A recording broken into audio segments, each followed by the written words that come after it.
Olá, estamos de volta com o nosso Boa Noite Investidor, hoje quarta-feira, dia 12 de setembro, e eu vou começar meus comentários dizendo que mercados por aqui e no exterior bem mais animados. Por aqui, a pesquisa Ibope divulgada na noite de ontem mostrou que a rejeição do candidato Bolsonaro cedeu um pouco e que já há um possível empate técnico com os concorrentes mais diretos na presunção do segundo turno.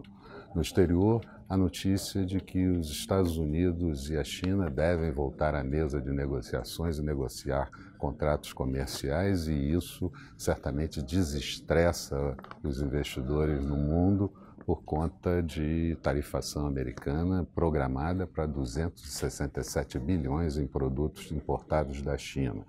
E nos Estados Unidos, apenas um comportamento um pouco mais modesto dos investidores, em função do anúncio de novos produtos pela Apple. Aparentemente, os investidores não gostaram muito, as ações da Apple caíram durante o dia, afetaram não só o Dow Jones, como também o Nasdaq, que as ações de tecnologia são negociadas nesse indicador, e também por conta da expectativa com relação ao furacão Florence, que deve chegar ao território americano nessa quinta-feira. Apesar de não estar na rota da área petrolífera, certamente traz muito constrangimento à produção do país.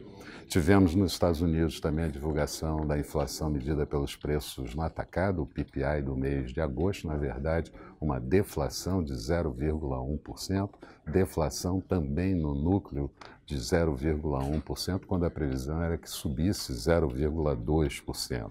Tivemos também a divulgação nos Estados Unidos de dados do livro bege, uma síntese da economia americana se expandindo moderadamente, salários sem pressionar, inflação, expectativa de inflação ainda baixa por conta das empresas, só um alerta de que os insumos sobem com as tarifas americanas novas. Mas, de qualquer forma, isso ainda não tira a possibilidade de duas altas da taxa de juros, a primeira ainda na reunião de setembro e a segunda na reunião de dezembro, fazendo 4 altas ao longo do ano de 2018.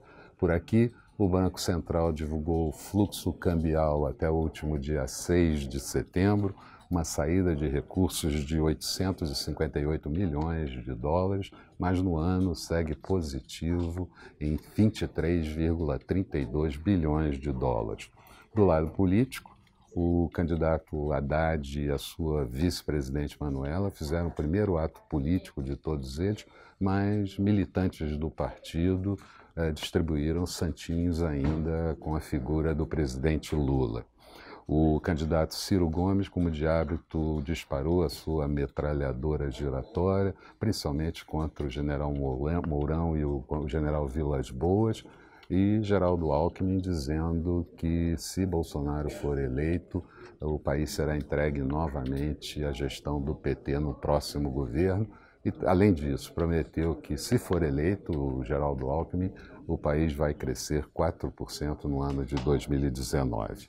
Resumo do dia: Bovespa em alta de 0,63%, apagando um pouco aquela queda de ontem de 2,33%. Índice em 75.124 pontos. O Dow Jones terminou o dia em leve alta de 0,11% e Nasdaq caindo 0,23%.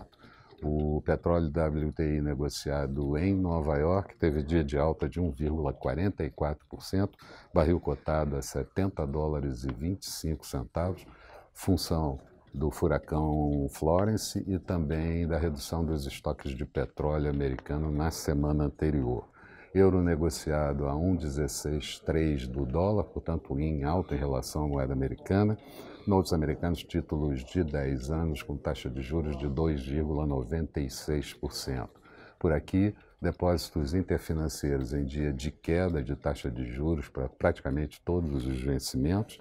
Dólar sendo negociado ainda próximo da estabilidade, é o terceiro dia seguido, 4,15 foi a cotação do dólar no encerramento, uma queda de 0,11%. E a criptomoeda Bitcoin foi negociada em alta de 0,96%, uma Bitcoin valendo 6.290 dólares. Amanhã, Dia de agenda praticamente vazia por aqui, mas tem um dado importante, que são as vendas no varejo referente ao mês de julho. Nos Estados Unidos, uma agenda cheia com capacidade de mexer com o mercado. Por lá vamos ter a inflação medida pelos preços ao consumidor, o PCI de agosto, o resultado fiscal também no mês de agosto e as vendas no varejo também de agosto. Saem também os pedidos de auxílio-desemprego na semana anterior e discurso do presidente do Fed de Atlanta, Bostic. Eram essas as principais considerações. Tenham todos uma boa noite. Vamos estar de volta amanhã aqui bem cedo com o nosso Bom Dia Investidor. Até lá então, eu aguardo vocês.